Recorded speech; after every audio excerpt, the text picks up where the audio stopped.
kung sakali, kaya danas ko ang hirap sa diskarte. Di nakapagtapos kaya ang buhay ay inaral kong mabuti. Nung una dinaan ko sa tapang ko sa'y akala ko ang matapang ang siyang hari. Pero nagkamali ako dahil sumikip ang aking mundo.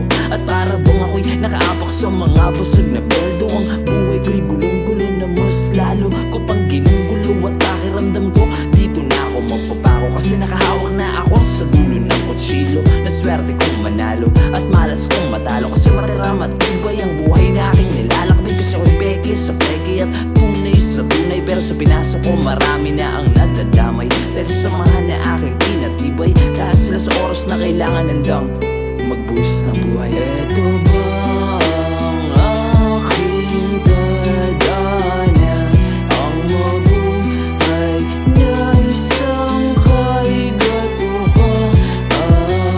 Asa ba ako sa himala, o ibabangon ko ang gabi sa umaga?